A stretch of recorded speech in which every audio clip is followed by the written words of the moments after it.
My goal was just to have you guys listen to me at all today. So, Well, we had too many people fall asleep on us. as you can tell, we want it to be really interactive, so feel free if there's anything that you wanted to clarify, especially if you had experience in something. We're always trying to learn. We try to learn from other people's fires as well as our own. So if you have something to weigh in that you've seen or you have something clarification, don't hesitate to bump us.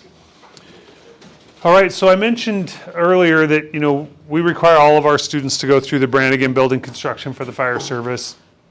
And that's certainly good. And Francis Brannigan did a lot for the fire service when it came to building construction. But one of the things that I found to be a little bit of a hole in our game, and it was frustrating to me, was most of the time it was NFPA 220 classification. So, your fire resistive, non-combustible, ordinary, heavy timber, and wood frame, right?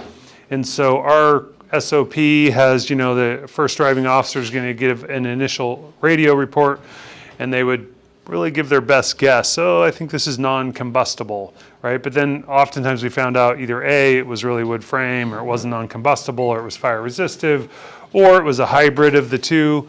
And we found that it was questionable as far as how reliable that information was.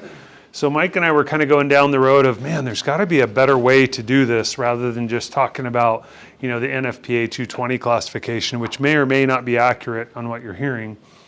And so we were going down the road of like, how could we, what's tactically significant? Well, to me, what's tactically significant is this conventionally constructed, or is this a modern assembly that's engineered, like a lightweight pre-engineered roof truss, for example, right? Well, when did that transition take place?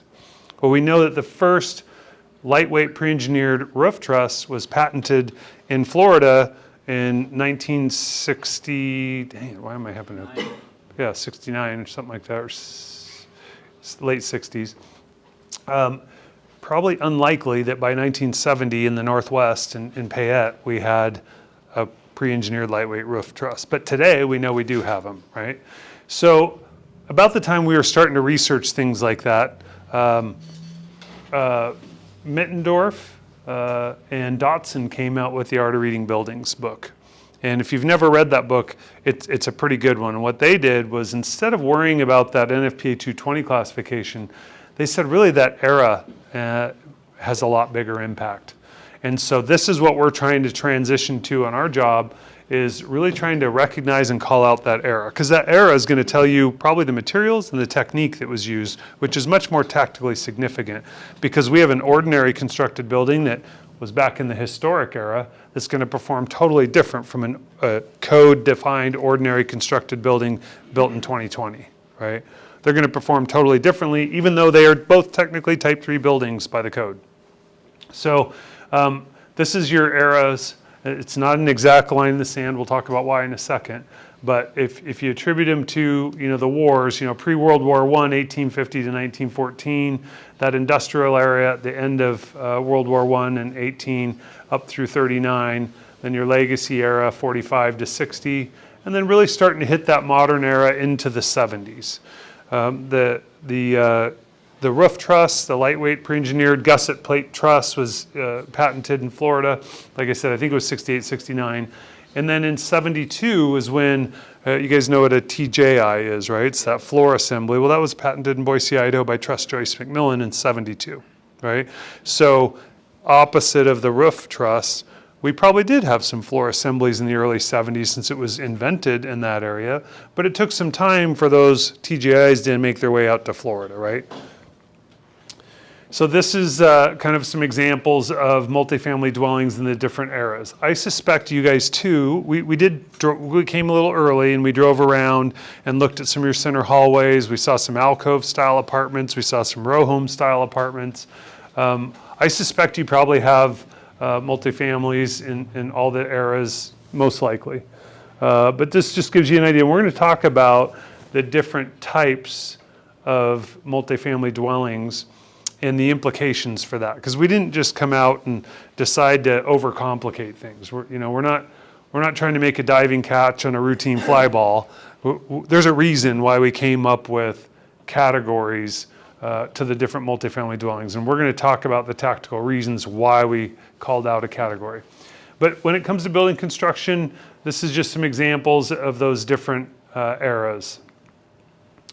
Now, why don't those eras line up? And we look at this again, and you can see there's a gap, 14 to 18, 60 to 70. Why would you guys guess that they don't line up nicely? Wars. Yeah, everybody's out fighting wars instead of building. Well, that's actually a really good point. I've never heard that. That's actually a good point. But the building code is updated every 3 years. So wouldn't you think that once the new code applied, that all of a sudden it would, like, it'd be a line in the sand? Why doesn't it just have a nice defined line in the sand when the code changed? Well, the answer is that the codes are prescriptive to a certain point, which says you have to do this, but it allows latitude. You can meet the intent of the code with what it is you're building. So they don't really care if you're using a pre-engineered lightweight gusset plate truss or if you're doing the conventional hand-stacked roof with a ridge beam and rafter conveyor. They don't really care. The code doesn't say you have to do one or the other. So if you're a contractor that has been doing hand-stacked roofs for 40 years, and this newfangled lightweight gusset plate truss shows up in the 70s, well, all of your subs, your bidding, and your whole business is set up on hand stack roofs. That's what you've done for 40 years, right? I mean, you might even have a little bit of an attitude to, like, ours is way more bomber than that thing. I mean, it's just a couple pieces of tin holding that thing together. And by the way, they got to use a crane to fly that truss up there rather than just handing the boards up, right? So a lot of times it's just going to be a period of overlap because of these factors that play into oh, it's 59, sorry. The gang nail truss was 59. And then the lightweight I-joist is 69. So, but eventually, the lightweight pre-engineered roof truss is just faster and more economical. So if that 25-year-old contractor's getting all the bids because he's underbidding you by $20,000 or $10,000, after a while, your business model is going to become obsolete, or you're going to, get with the times and you're going to modify. And now pretty much everybody uses pre-engineered lightweight roof trusses. And you could, consider those factors for virtually the different eras, any different, component of the building. Do you have something you want to? Next slide. Oh, yes. So, yeah, go ahead.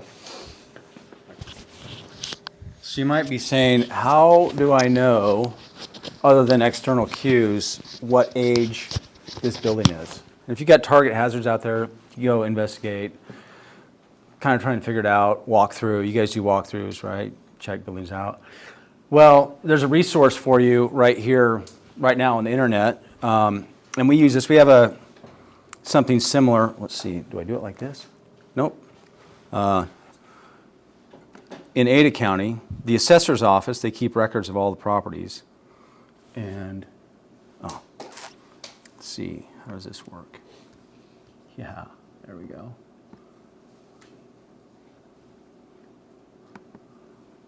Got a gazillion things up. Let's see, where is the pay at? Oh, is this it? Oh, I need to get where I can see a little bit better. So you go here and it's real property. Has anyone used this? Yeah.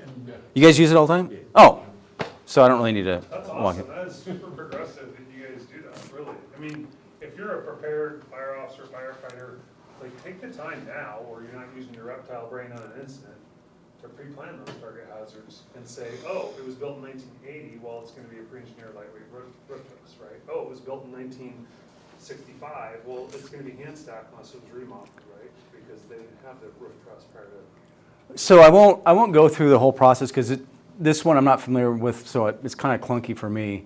But it gives you a lot of good information. It'll tell you when the building was built, any improvements. I didn't see, ours will tell you square footage by floor, so you can, like, oh my God, that's got a basement. I had no idea. And it doesn't tell you building construction type. I believe ours does floors, I think. It does? If you Yeah. got like address, you could probably do 80 North 9th, I think. And it should give you like a diagram on it. Okay. A lot of times you can get, like when they did pulled a permit to remodel too. See, Malheur County on the Oregon side, they've got a real good GIS system and assessors data. Oh, oh man. This is what I was having problems with, was getting it to, where's my cursor? There it is. You can always just type in 8. Oh, you know what? Let's just look at some of the ones I've done before. So, let's see, did this give me one? Damn it.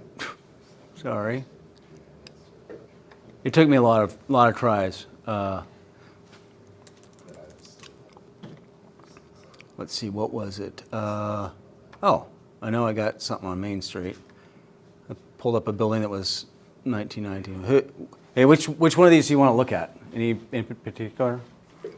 I think I pulled up the Idaho Power Building. But you go there and then, Go to improvements, I think. yeah, improvements is where, this is where you see total GLA. No, it doesn't tell you. I believe, I thought it was improvements where it said what year it was built. Anyway, I'll leave it for you guys to kind of play around that, but it is a good resource for you to go find info on a building. Or, oops, I bug our prevention guys a lot because they've got more records of like when they were doing plans reviews and stuff, and they can eventually dig up information on what kind of construction was it built under, et cetera, et cetera. So you're next, Hummel.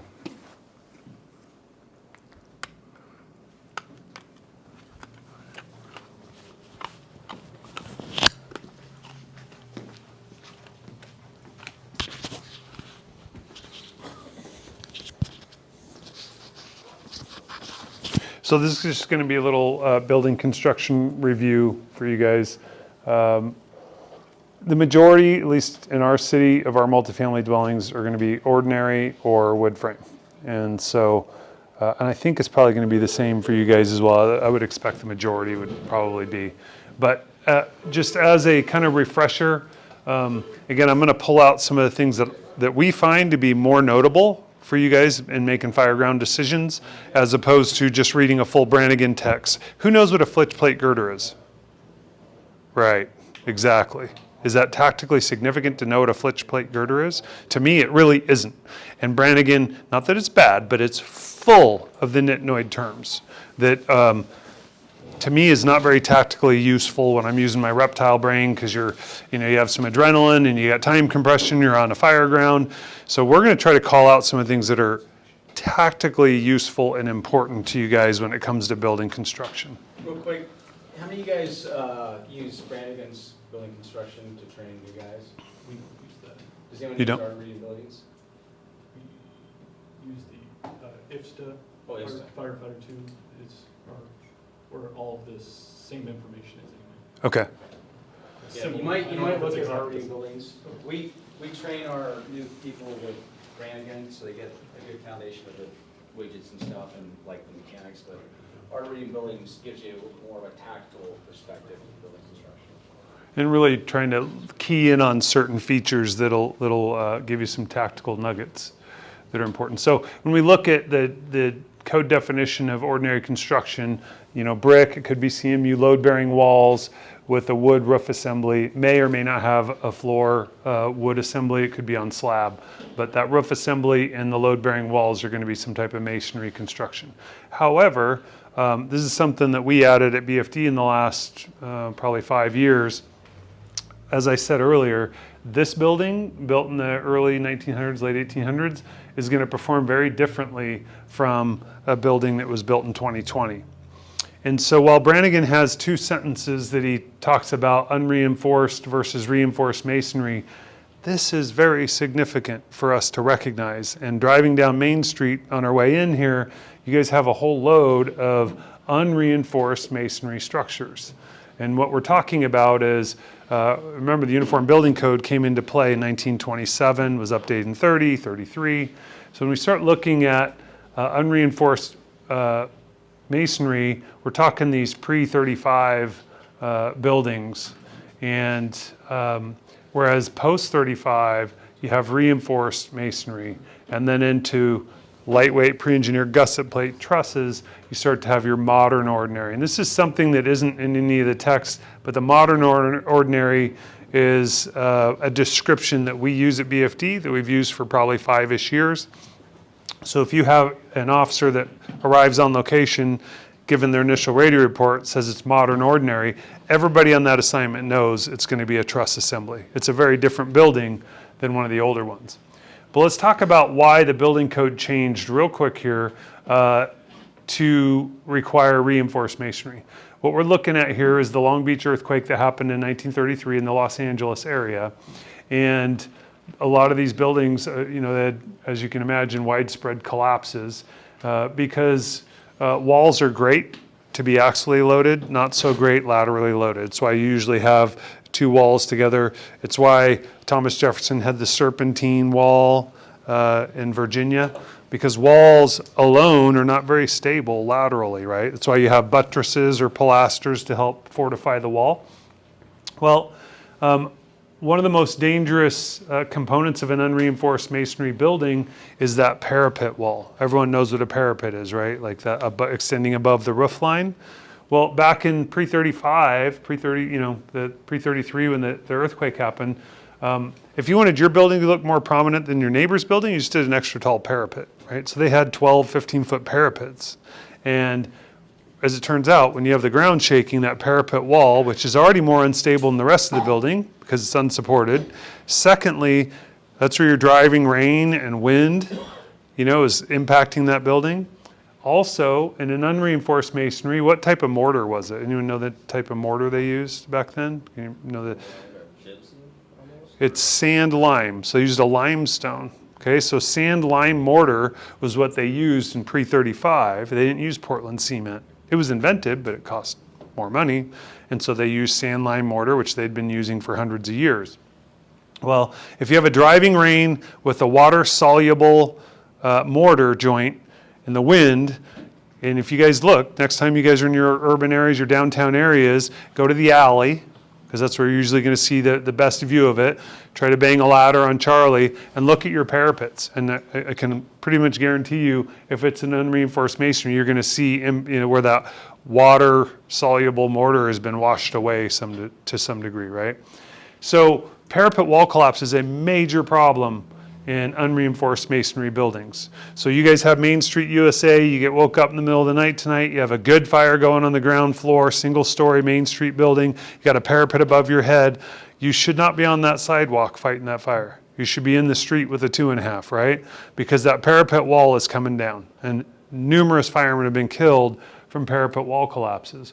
Well, that's what killed a bunch of people in the earthquake that happened in Long Beach, is a parapet wall collapse. That's actually what killed the kids in Chalice, for those of you that are Idaho natives, in 1983. It was a parapet wall collapse in one of the old buildings in Chalice that killed those kids. So reinforced masonry requires Portland cement, so no longer can you have water-soluble sand lime mortar. You can't have 10-foot parapets. They cap it at 16 inches. And then you have to have a wall cap that covers that. So I glanced at some of your buildings. We have, while this event happened in California, and buildings built after 35 had to be reinforced, so they had to have reinforcing material in the bricks. And then they had the mortar requirements as well as the parapet limitations. They had hundreds and hundreds of buildings that were built pre-35 that still existed, right? So another event happens in 59, and this was a little further north up in the Bakersfield, California area, and it was called the Tehachapi earthquake, and that happened in 59. And while it wasn't as populated as the LA Long Beach area, it still caused mayhem and deaths. And so the California legislature at that point, even though building code is not retroactive, and we don't go to occupants and say, you got to change your building and spend thousands of dollars because the code changed, certain emotional events can cause traction where they do some retroactive action. That image I showed of the child being carried out of the Chicago Our Lady of Angels fire, that is the reason we have Fire Prevention Week. That's the reason we have school drills. It was a very emotional event. They outlawed transom windows and some other things as a result of that very emotional event. Well, when the Tehachapi earthquake happened in '59, the California legislature said, wow, we have thousands of buildings that are still just a ticking time bomb in our earthquake-prone areas. So the legislature passed a retroactive requirement that they had to do some seismic upgrades to buildings. And we have evidence in downtown Boise that even though we weren't in California, seismic upgrades have been done to ours because we are also in an earthquake-prone area. Looking at yours, I saw some unreinforced masonry buildings with parapet caps.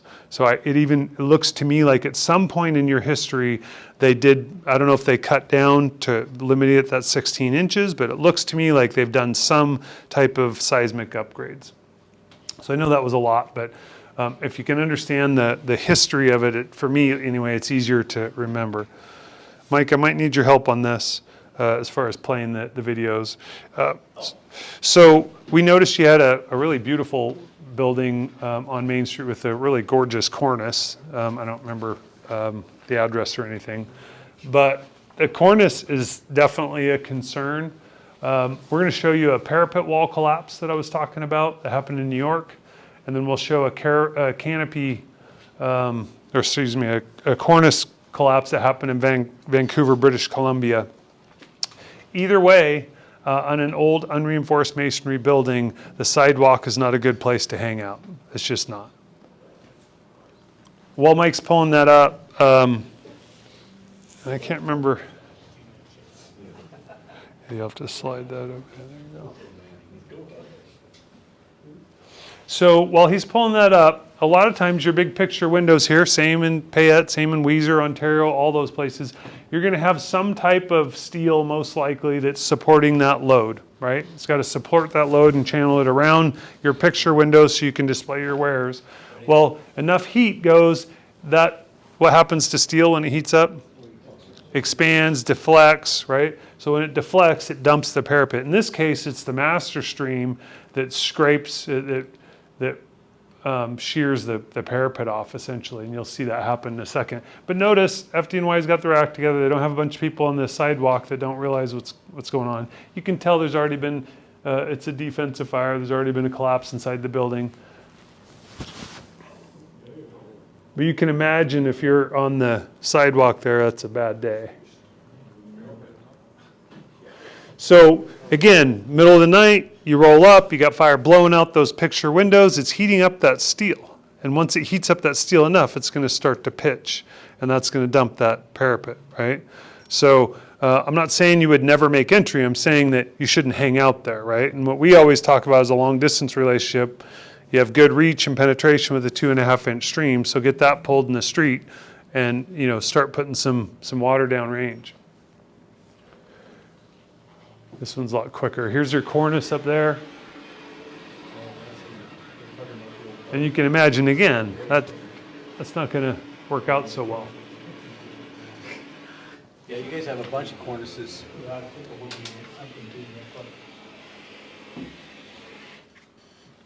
Just leave it up, Okay, minimized, and over there. thank you. Okay, so we talked about the retrofits. This is a building in downtown Boise. Here's the parapet wall cap I'm talking about, where they've capped that. You do have buildings. Does anyone know what this little notch is? Anyone know what that notch is? It's called a fire cut. And one of your buildings, you can see, probably had a fire, burned out a building, and so what used to be a party wall between buildings is exposed. And so every 16 or 24 inches, you see a row of notches that are basically built into your masonry wall. And the idea behind that is your roof rafters or floor joists They call this let, or let into this recessed area. But notice the angled cut there. That's called a fire cut. And the reason for that is you can imagine if you have a fire event going on here and this piece collapses, well, if this is squared off, you can see this is going to lever the parapet, or you're going to lever that whole wall. You're going to cause that wall to be unstable. So when we look at these older buildings, they're actually designed to collapse. They're designed to collapse within so that it's just your business loss. It's not the neighbor's business loss and theirs, right? Heavy timber buildings, which I don't know that I saw. There's probably a heavy timber too. There's some pretty good sized ones. Yeah, now that I think about it, yeah. And we can talk about how you can tell the difference between ordinary and heavy timber pretty quickly as an IC, trying to figure out how much time. But that's the purpose. That a fire cut is designed to allow the building to collapse without causing a global collapse of the adjacent occupancies. Well, if you have some type of seismic upgrade that looks like this, what have we done? We've kind of undermined that fire cut, right? Because this collapses here, well, this is going to pull this in. It's going to do the same thing, cause that wall to be unstable, right? Well, I was confused for a while because we had a building built in 1860s, the oldest one in the city, and I could see nice, evenly spaced out rafter ties. And I was like, well, I'm looking at old 1800s photos going, I can see the rafter ties there. And I'm picturing this. Well, I finally found this picture. This is how they originally did it. This is similar to like a dog iron in heavy timber construction. And it provides the capture of the joist material, but you can see, much like a staple, a dog iron, as this collapses, it just pops out, bends that out, or pops out. It allows it to still collapse. Does that make sense? Can you see? So that's how it was originally done. So modern ordinary, it's going to be requiring the reinforcing material and the masonry, but it's going to have some type of lightweight pre-engineered roof and or floor assemblies. You said that too with the heavy timber, like you make a pocket, put your beam in it, make it nice and tight with studs. They do have some, but generally what happens in heavy timber is it's going to be a post and beam assembly. Right. And I don't know if I have pictures to show in this presentation, but when we're talking about a 3-4 story old historic era building, if you have a bunch of joists that are into the wall and you have a bunch of windows, that wall is supporting the weight of second floor, third floor, fourth floor. That's when you start to see a heavy timber building. And in a heavy timber building, you're going to have a post and beam assembly, essentially like a frame, like picture a modern steel high-rise that has the steel cage, and then they do curtain walls around it. In a heavy timber building, they're going to have your heavy timbers that form the cage, and then the brick walls are more like, kind of like, not curtain walls, but they fill in those gaps. And there are some where they will let them in. I have a really good picture of a heavy timber building collapse from a fire that happened in our city in '58 that demonstrates this. I just don't know if it's in this. It isn't? Okay. Anyway, so if it's heavy timber, not as common to have the joist let in there because the skeleton of the building, the heavy timbers are what are supporting it. Now there are some small sections of the building, maybe you have your heavy timber cage and then that last section to the party wall they will have, let in there. The way you can tell heavy timber from ordinary street read for like an IC is the number of windows. If it's 3 stories or greater and you have a bunch of windows on Delta and Bravo, which normally are load-bearing walls, it's probably heavy timber. So when you look at Main Street, USA, your joists are usually running parallel to the street, right? It's between those occupancies of your party wall, your load-bearing walls. So Bravo and Delta are load-bearing with your roof rafters or floor joists going between your load-bearing walls with the limit of about 25 feet. Which is just the limitation of the length of a span with your timbers before you start hitting that heavy timber threshold, right? So 25 feet, you're going to have another occupancy or like a party wall where it's let into the walls there, right? If you're looking at that 3, maybe sometimes 2, but 3 4-story buildings and you have a bunch of windows on Bravo or Delta, it's probably heavy timber because every window is an opening that you have to have a lintel that transmits that weight of the building down between the windows. Does that make sense? So the more windows you have, the less strength you have in your wall, which is why they start doing the heavy timber.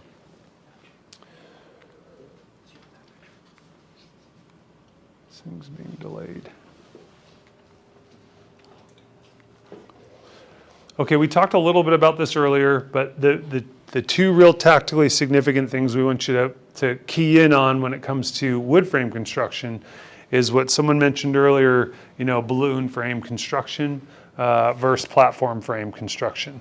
And this will just be a quick review. I know you guys probably already know this, but on the left here, your balloon frame construction, they literally would build your 2 or even up to 3-story walls on the ground. So they do a ledger, some people call it a ribbon, but you affix this to the wall studs, and that's what's supporting the weight of the floor. So you can picture this entire wall laying in the yard, you do your ribbon board, and then you stand that whole wall up, right?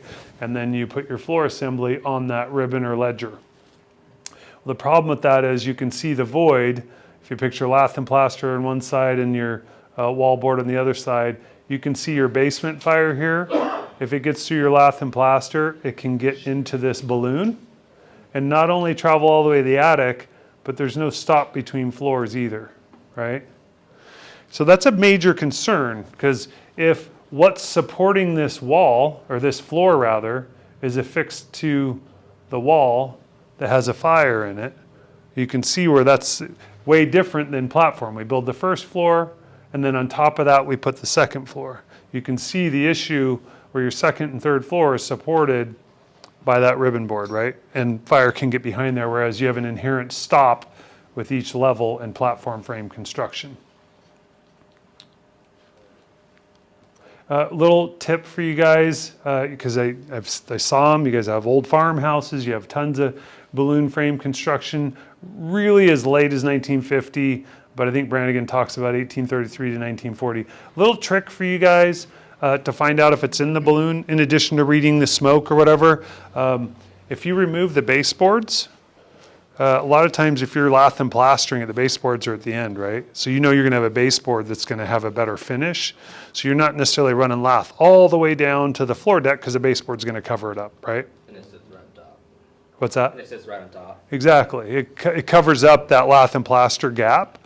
So I can remember one of the old seasoned truck officers on a balloon frame fire. He's like, see if it's in the balloon. I'm like, okay, I'm getting ready to take the wall. And he's like, no, just pop the baseboard off real quick. I'm like, oh, good idea. Pop it off. Sure enough, you can tell the fire's in the balloon around us. So this is a very dramatic video of the balloon frame collapse. I don't want you guys to take from this class, you go to a fire tonight in a balloon frame constructed building and it's going to collapse like this and it's horrible.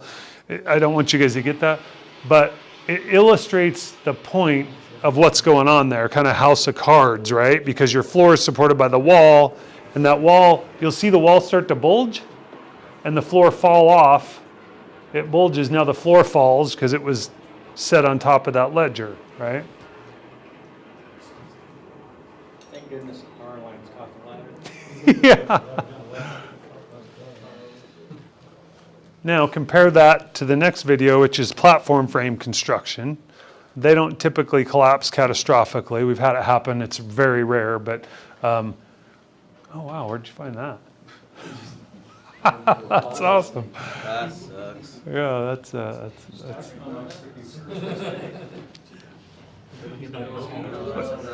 Look at all these tabs Mike has up here. Good God, that gives me a headache. The OSPs are what holds those houses together. Yeah, Or you start going to the next story. yeah. Man. I get lessons.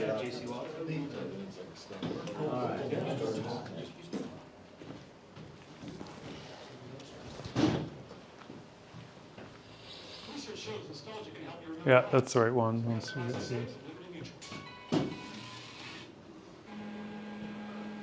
Now compare this is obviously a good fire that's going, and you can tell this is late into the fire because they've had some localized collapses.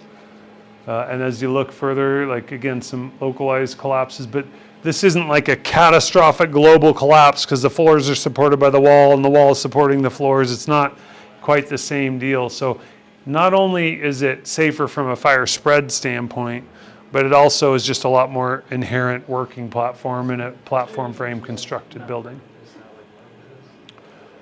Yeah. Can you cover this? No, I want to mention one thing about collapse.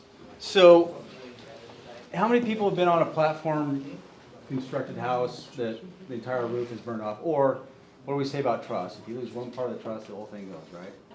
And how many people have seen that? Or you've seen an attic fire and like 3/4 of the truss is gone.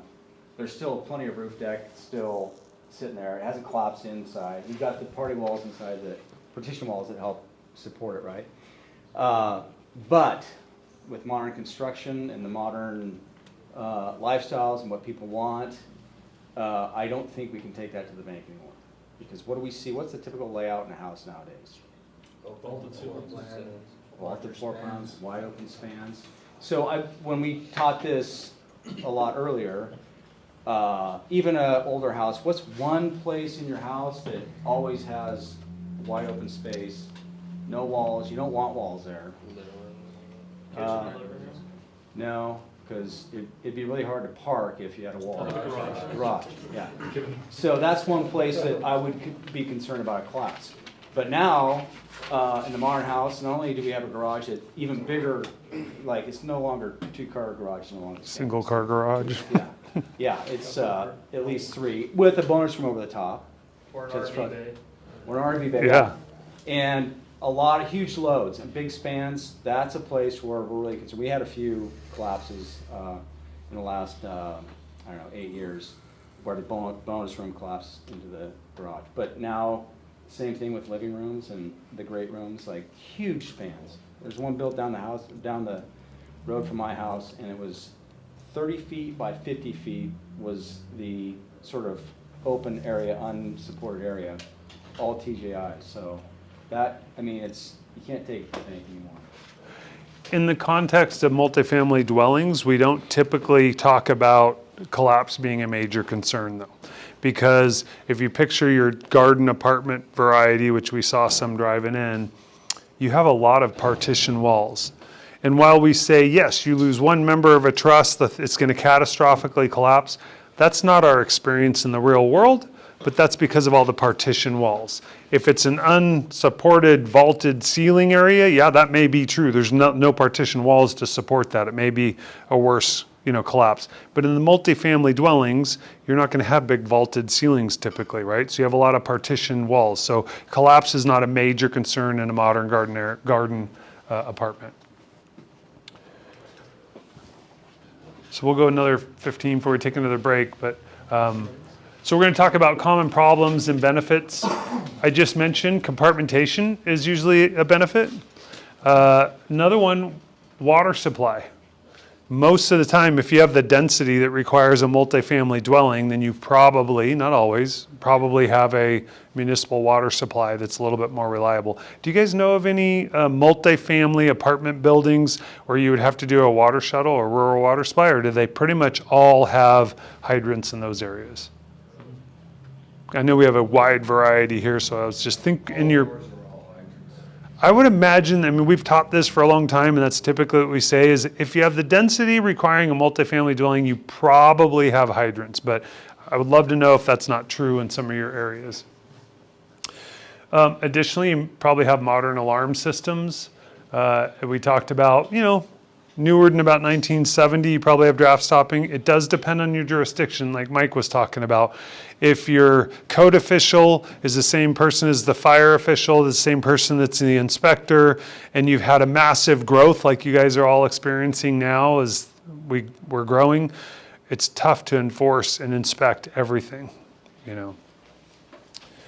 Problems, we struggle with this a lot, apparatus access, and we try to be really disciplined. We have some videos of fires that you could hear me tell the dispatcher before anybody gets there, dispatch battalion 2, advise PD not to block our access. It's going to be congested in there. And there's one, I'm pulling up, fire's going through the roof and this thing, and there's a cop car like hauling ass in reverse out of the complex because he did exactly what we've had happen so many times.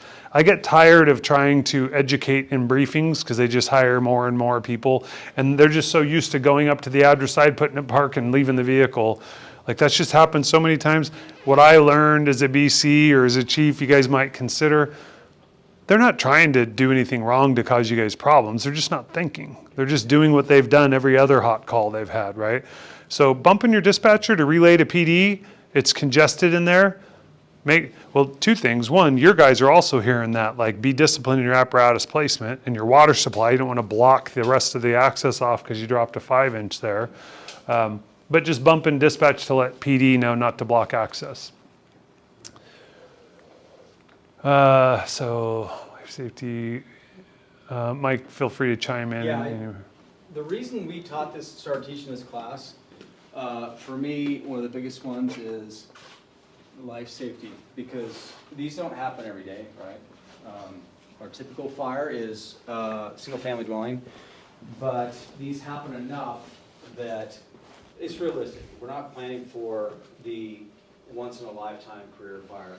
They happen frequently enough that I think it's one of our more critical things to understand and train on, because when these catch on fire, it's going to be a big event, and there's a lot of people at risk. So it's really, I think it warrants time spent training on how to deal with these types of fires. Learn from our experience as well.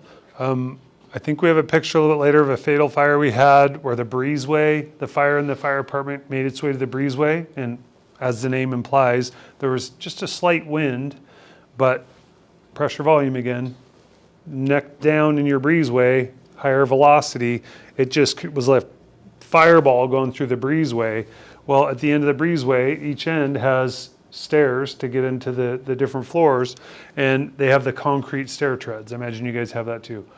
Well, when you have those conditions, it will burn out those stair treads because all concrete has inherent moisture, and when you heat that up, that moisture converts to steam, spalls off the concrete, and those collapse. So you got to be paying attention. If maybe you knocked that down, but now you go to advance up, you walking on those stair treads, I would walk towards the sides. So. Two others that I want to mention. We'll end up talking about these in the particular types of multifamily dwellings, but building access kind of drove some of our decisions on how to categorize these, because each one has kind of a different issue with gaining access into the building itself or people getting out. And also resources. This is something that I think you guys should pre-plan on how you're going to get. You need a lot of people there, a lot of crews, if you got a legit fire going in a multifamily dwelling. This is where we kind of get in the meat of the class and the why we teach the multifamily dwellings. A lot of what we've done so far is all refresher, right? Just talking about building construction considerations. These common problems that we encounter is part of the reason that drove the categories that we selected. And when we look at our different categories, like I said, we could have come up with probably 20 different categories, but then it becomes onerous and complicated and difficult to train. We wanted to keep it much more simple. We're looking at a breezeway style apartment here. So this is where you access your apartments, and it goes all the way through the building, known as a breezeway. Whereas this is a dead end. So we call that an alcove. Whereas this is a row home, which technically, if you're a code person, that's not a multifamily dwelling. This is technically considered a single family dwelling here, a single family dwelling here, and a single. This is built under the International Residential Code versus the building code. Not something you guys, I don't want to put you to sleep on it, but you rarely have sprinklers, even though this looks like a multifamily dwelling. And today, I would imagine you guys are the same in your towns as we are in Boise. But this building, if it was built under the International Building Code, which means we're going to rent these out, will be requiring sprinklers, 13-hour sprinkler system. Whereas if it was built under the International Residential Code, this has to be a firewall. You own a little bit of the airspace above and the soil below, and this is your home. So it's a single-family dwelling with a 3-hour fire wall required there. They will not have fire sprinklers in that. So what that tells you, instead of just the 1-hour partition that Mike talked about in the R2 occupancies, this is a single-family dwelling. It's got greater or greater resistance between, but there's no sprinklers in it, right? So that's what Mike was saying. If you understand what's going on there, is this a single-family dwelling? Does it have an address for each one of these? Or is this an apartment building that they rent them out, or they're condos? So, and then what we're looking at here was this building was, I want to say, built in like 1901 or 2 or something like that, really early. Do you guys think that was an apartment to begin with, an apartment building? I mean, yeah, I mean, we'll talk more about it. So this is the categories that we got, that we came up with that have tactical implications. Center hallway, which we're going to go in depth on, purpose of this class. Garden apartments, which comes in your breezeway variety, your alcove variety, or exterior hallway in that wall, kind of your motel configuration. And then you got old style and converted. So when we look at this was intended to be an apartment building to begin. This isn't a house, a mansion that was converted into an apartment. This was intended to be an apartment to begin with. So it's old style apartments versus converted apartments. Is this where you take over, Mike? All right, Center Hall. I'm not going to spend a ton of time on this because after this I've got a separate PowerPoint specific to Center Hall. But so Center Hallway, obviously access, you have to go inside into an enclosed area, Center Hall, to gain access to your dwelling. 1 to 4 stories in height. After that, then we start treating it more with high-rise tactics. But 1 to 4 stories probably we'll be doing kind of the same thing on any of those. Apartments, dormitories, condominiums, hotels are included in this. So you might not think of a hotel as a multifamily dwelling, but it is, and it is in the building code. It's specified as an R1 occupancy, and I'm not trying to get you guys too in the weeds, but it is kind of important. R1 is what they call a transient residence, which means that people don't live there full time. What are the implications of someone going and spending the night in a place that is not their normal house? Yeah, a hotel, like they say. So what? They don't know the layout. They don't know the layout. They're not familiar. They wake up in the middle of the night, they're all foggy-headed, like, oh, how do I get out here? I just know I have to go to the hallway. Well, they blitz out, and they came in from this direction, so that's the way they turn, but that's where the fire is. Or they go that way, and they didn't recognize that, oh, the stairs aren't actually at the very end. You got to come back a few doors, and that's where the stairwell is, right? So I would expect more people trapped in the hallway, more victims that we'd find on a primary search in the hallway in an R1 occupancy, which is a hotel, versus an apartment building where everyone lives there and they know the layout, they know how to get out, and they know where the secondary egress is. We see these all the way back to the historic era through modern, and the construction typically matches. I mean, it's more common to have one type of construction versus another based on the era, but you'll see wood frame and ordinary primarily. Could be non-combustible though. That's possible. I had a couple in my district when I was at Station 9. Here's an example of one. What type of construction do you think that is? Center Hall? We had Center Hall, but the construction type. Lightweight, modern. Lightweight modern, yep. And you can tell, I mean, this isn't a great picture, but peaked roof, that's kind of a dead giveaway. It's got, typical lap siding, and sure enough it is.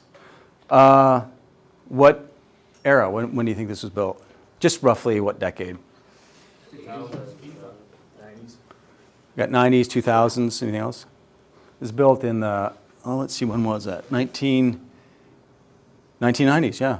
So what would we expect? Would we expect sprinklers? Yeah, but this is an R13 or 13R system, so the attic's not sprinklered. What I always was thinking about and kind of hoping for was someone to shoot fireworks into these arborvitaes, because they go all the way down the Charlie side. And as soon as they go down that Charlie side, light those off, it's going right in the attic. So now will get a good fire there. How about protected stairwell? You think you got a protected stairwell there?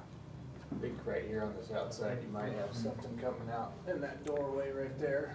Yep, and that's actually, I think that's a water gong. No, the water gong's over by the riser room. That's a light. But yeah, that's where the stairwell is. Usually the stairwells are on either end, right? Sometimes you have one in the middle, like the one we'll be going to today has a stairwell. Both sides, yeah, both ends, but isn't there one in the middle too? No, just the elevator. Okay, all right. Let's see what other features. Draft stopping, 1990s. I would hope so. Yeah. Or a firewall of some sort. I would expect draft stopping here. And I never got up into that attic. Tried to, but it was like had to go through someone's actual apartment. They weren't thrilled about that. So, how about this one? You guys recognize this one? Era. When was it built? I got a 72. Do I hear higher? 81. It was 1981. What type of construction? I mean, you can see it's. What are the walls made of? Looks like masonry. Yeah, it's CMU. So that gives us two choices, right? Ordinary or non-combustible. I'm guessing with a pitched roof, it would probably be ordinary. But it could be, I mean, there's a chance. I've got one that looks a lot like this that is non-combustible. But it's a flat roof. But it's a flat roof, yeah. Most likely Yep. it's a modern one. There aren't a lot of Seen it. peaked roofs, except for this. That's a completely different class that are steel. There are not a lot of them. There are some. There we go. All right, this one. What era do you think? Yeah, I would guess 30s at the latest. Do you know when these were built? It was 31. 30s, yeah. So, do we expect protected stairwell? No. Do we expect self-closing doors on all the? No. Is that a big deal? Yeah, that is a big deal. Because what happens when I get a fire down here on this floor? Everyone is in jeopardy, right? And we'll talk about tactics on how to handle that. Self-closing doors, probably a common cockloft with nothing stopping fire spread throughout, right? This is old. What type of construction? Ordinary. So what do we expect if fire gets into the wall? It's go all the way to the top and everywhere. It's going to be a maze work of fire, chasing fire. Does that have a parapet on it too? Or? Yeah, it's got a short parapet there. So. Yeah. So that's Center Hall. We'll get into more depth on that. So garden apartments, I'm not going to show you